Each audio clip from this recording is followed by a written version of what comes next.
So when we think about inclusion and gender in the workplace, often it's not necessarily that gender itself is the barrier to inclusion, it's the attitudes around gender. So, and again, this is an example of how transphobia actually affects everyone because it relies on a very bio-essentialist understanding of gender. So men do certain things and women do certain things. In a workplace context, we see that play out in industries that are very heavily male dominated, and people say, oh, it's just because men are better at this, despite the fact that there's very little scientific evidence to indicate that that's true.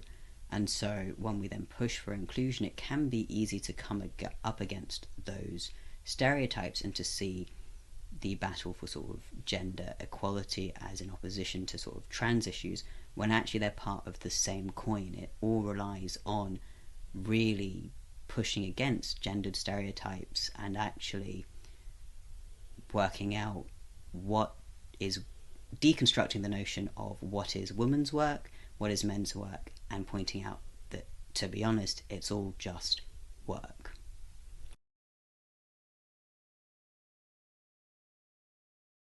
Often people will say to us, well, we have a workplace where we're really finding it hard to include women, so, how do we extend that to include trans women? I think, whilst we understand the question, there's a fundamental problem with the question, and it's setting up trans women in opposition to women, or, vice versa, trans men in opposition to men.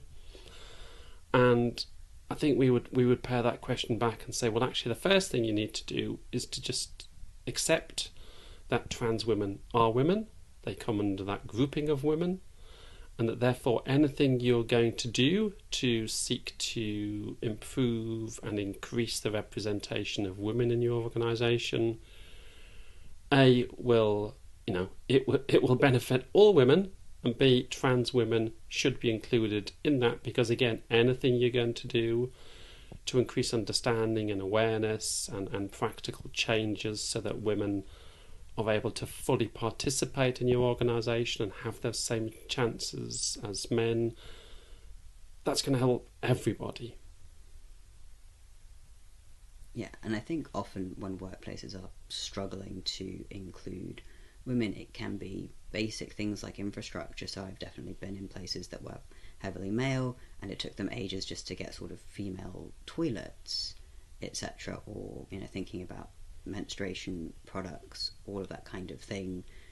But fundamentally, the thing to remember is often when you're actually trying to create workplaces that are inclusive of all genders, regardless of woman, man, non-binary, actually you're having to think about people and their full complexity. So women are more likely to be carers, so when you think about workplace closing times and people being able to get off work to pick up school kids, that change in policy benefits anyone regardless of their gender with caring responsibilities. It makes it easier for dads to step up and be a dad to their kids, just as it makes it easier for a mum to have a career or a parent to be a parent. In terms of practical changes in the workplace to make sure you're affirming all genders, again, predictably, it does come down to things like restrooms and toilets, but it's about making sure, yes, you've got segregated specific gender-based facilities, but also having those facilities for people that may be non-binary. So you're having those facilities. Again, having the policies, processes, procedures that just recognise that there is going to be a diversity of gender expression in your organisation. And it's not like you're saying, well, we can't talk about women and men. It's like, no, you're saying, okay, yeah, women exist. Within that context of women, you can have trans women, same with trans men, and non-binary people. So it's about thinking about what are you doing that's creating inclusion as opposed to creating separation. I think it's also about just being very mindful of your language, your culture, your policies. So are your policies equitable? Are you inadvertently maybe giving preferential treatment to one person because when you originally drafted the policies, your team was all male and now actually you have women, so you haven't necessarily factored that in and how that might impact things like closing and start times. Have you thought about when you're starting a meeting, instead of saying something like, hey ladies, saying hey ladies and everyone else, or hey men, you can have fun with it. I once went to a show where they said good morning meatbags, and it was very funny. In the context it was appropriate, but you can have fun with this. You can sit and think about, who am I actually trying to talk to? Is this message just for women? Is this message just for men? Is it for non-binary people? Is it for everyone? And just use a little bit of common sense.